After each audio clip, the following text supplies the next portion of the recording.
Previously on Doki Doki Exit Music. Sayori! Ah!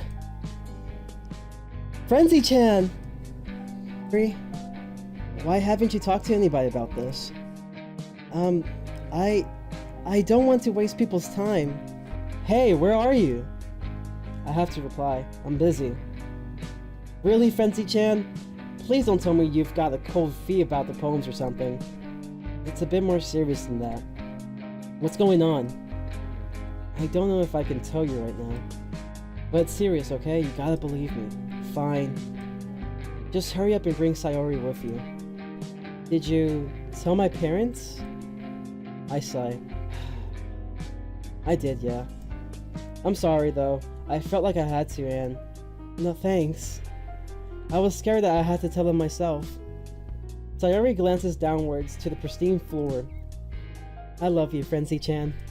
How's it going, guys, and welcome back to another video. My name is the Frenzy Gamer, and today we're gonna be going a little bit more with Doki Doki Exit Music, a fan-made mod of Doki Doki Literature Club.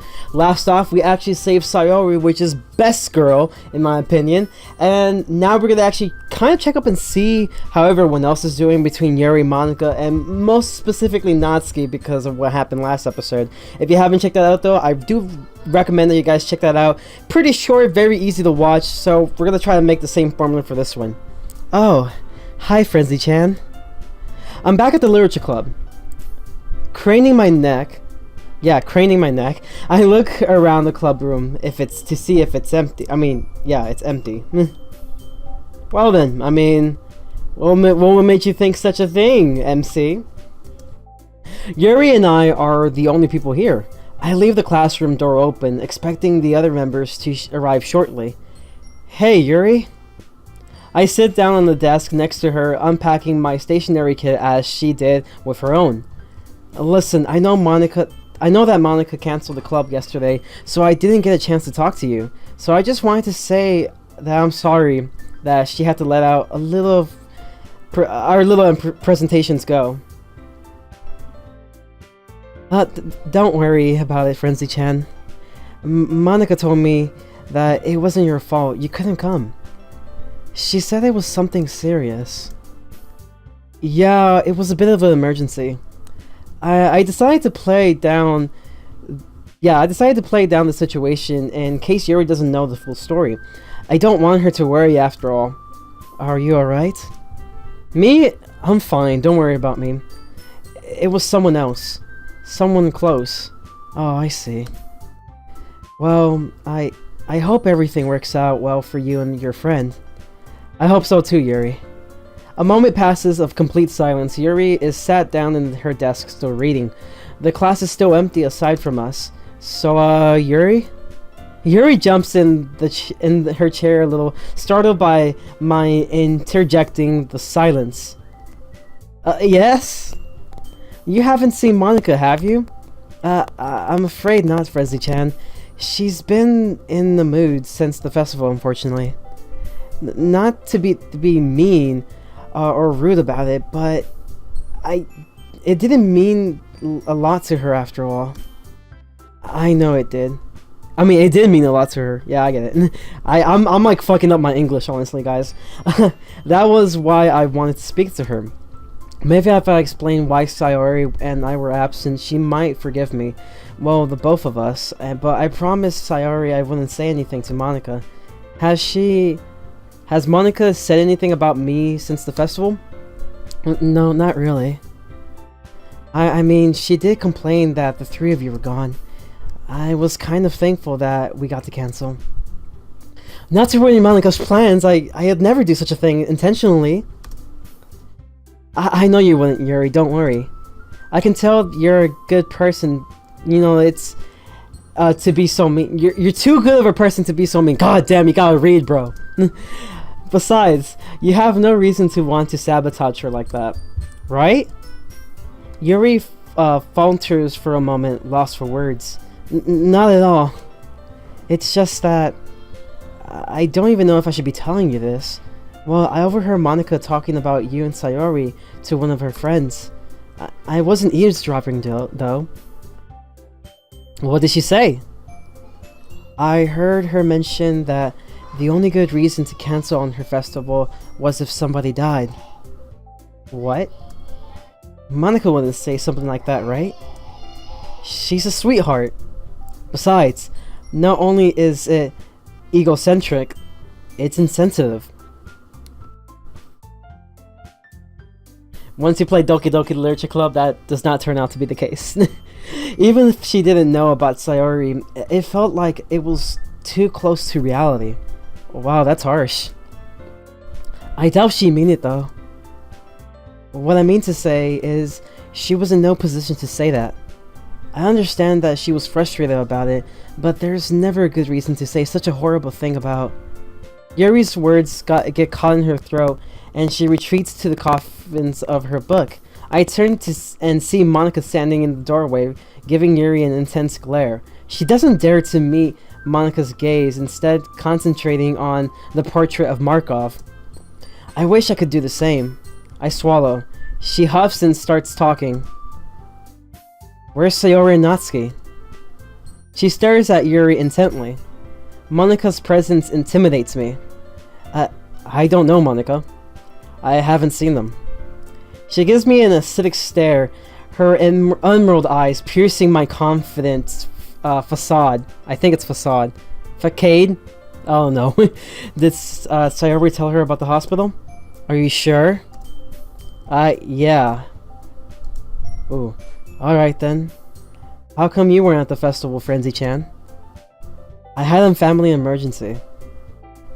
At this point, I'm practically lying to her face to keep Sayori's secret safe until she feels comfortable confiding in Monica, yeah.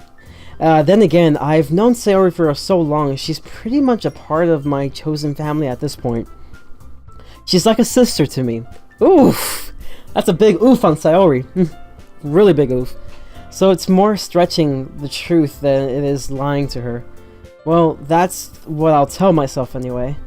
Right. Monica's not having any of this. Even if she doesn't know what's actually going on, she must know I'm lying to her. But for Sayori's sake, I have to keep face for her.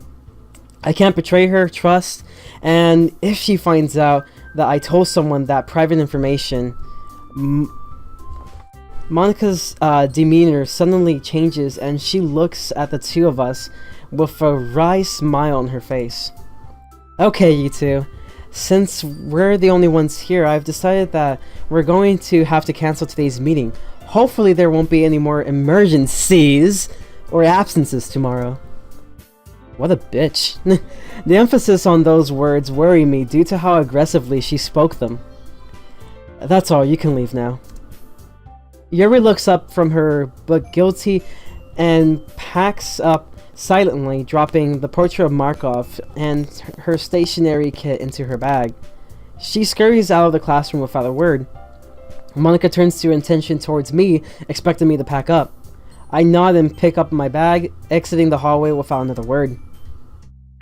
Walking through the school's dormant hallways, I reach the door to the country yard, but stop placing my head in my palm. I forgot my own stationery. I'm an idiot. I return to the club room hastily to find my leather pencil case open. As I swipe it into my bag, I realize my pen was missing. I wonder why. A quick glance around, and I conclude that I must have lost it earlier. Returning to the country yard, I notice Yuri. She's moving hurriedly, clutching her bag tightly against her chest and wiping her face with her sleeve. Yuri? She doesn't even notice me at first, so I jog to catch up to her. Yuri, what's wrong? Oh, hi, it's nothing. Really? Yeah, I'm alright, really. I don't believe her. My eyes meet Yuri's for a brief moment before she looks away. I can tell something terrible happened in a few minutes we were separated, but what could have brought her into this state? I take hold of her shoulder to try to slow her down so she can face me.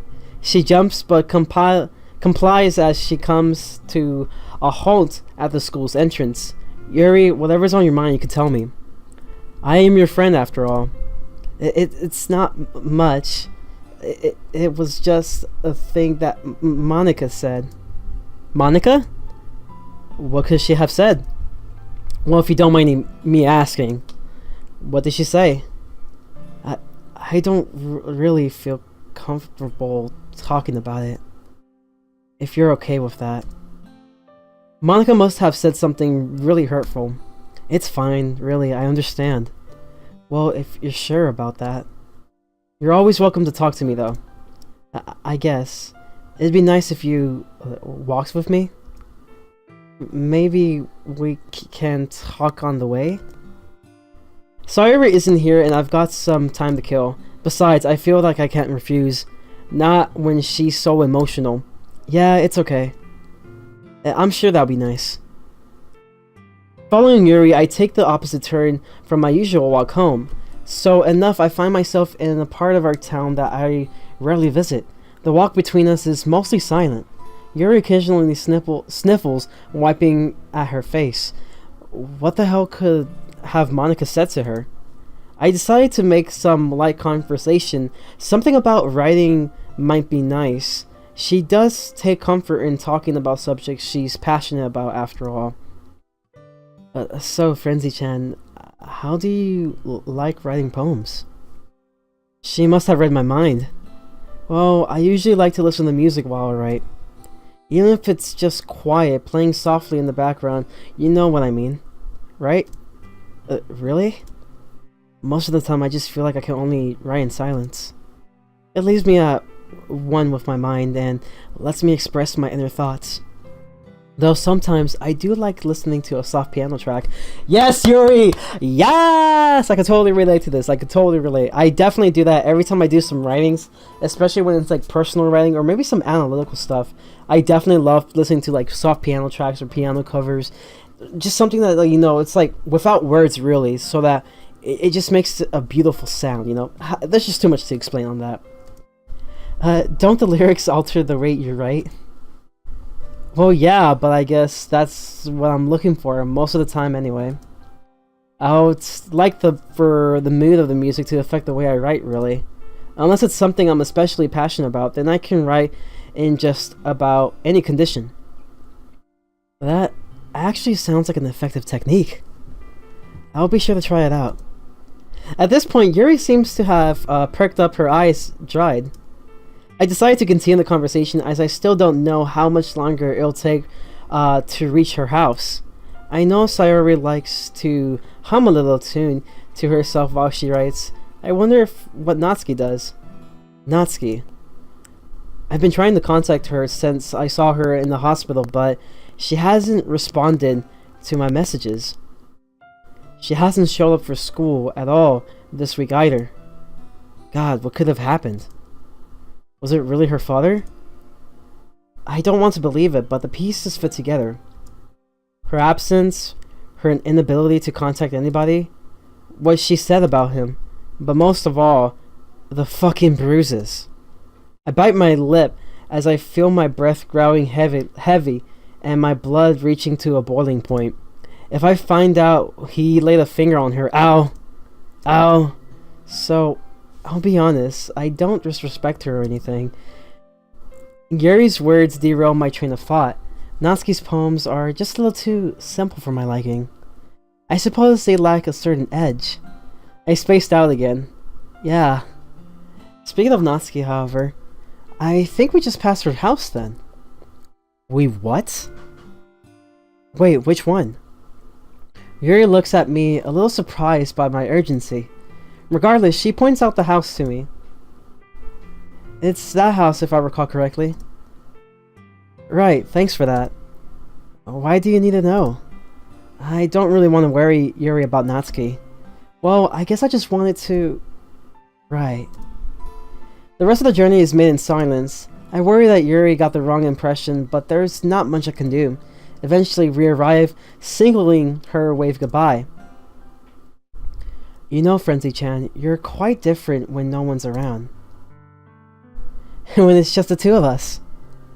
Yuri falls silent for a moment, lost in her thought. Listen, I love to stay and talk. I really would, but I... Oh, it's fine, I get it. You have places to be. Her head darts towards the direction of Natsuki's house for a moment. It's fine, I've got some writing to do anyway. She turns and starts to walk to the door. No, please, don't get the wrong idea, Yuri. I'm not really... It's fine, Frenzy-chan. I can take a hint. I'll see you tomorrow. Oof! On Yuri's part. Before I can finish my explanation, she's already entered her house. I feel terrible knowing that Yuri probably blames herself for my rejection. But I leave quickly regardless. As I turn the corner and approach Natsuki's house, my attention is directed upwards. On the second floor balcony, a large heavily built man leans against the railing smoking a cigarette. Is that her dad? Jesus Christ. He's on the phone and I can't help but overhear his conversation. The man mutters something about having a business to attend to, but promises to be whenever the caller wants within an hour. My stomach sinks. Business? If he means what I think he does. Backtracking Yuri's route, I make my way back to school, then to my house from that. Fumbling with my keys, I unlock the door. I enter my bedroom and hurriedly get changed out of my uniform and into some dark clothing. Makes sense.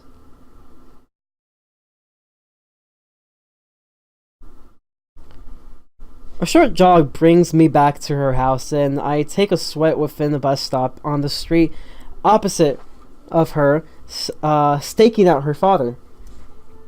I ponder over if he's already gone, perhaps, and I miss him leaving, or maybe he's still dealing with business.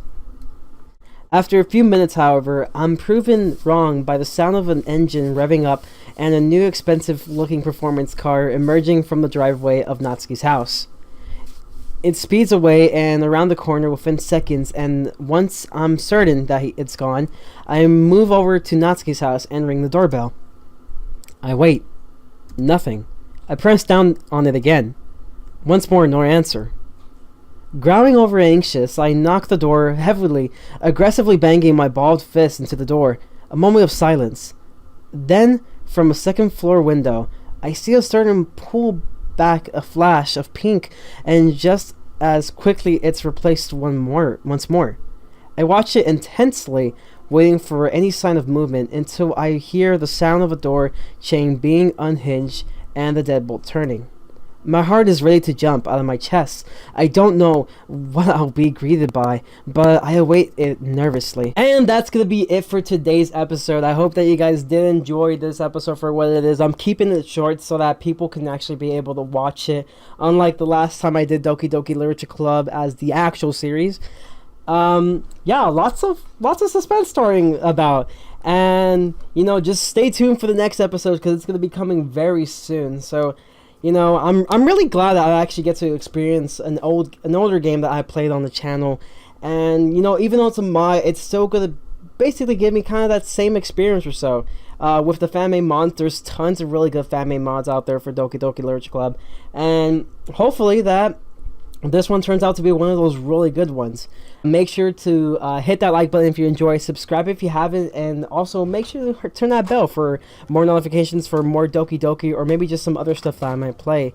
And as always, I hope that you guys have a wonderful day, and always remember to stay frenzy. Peace.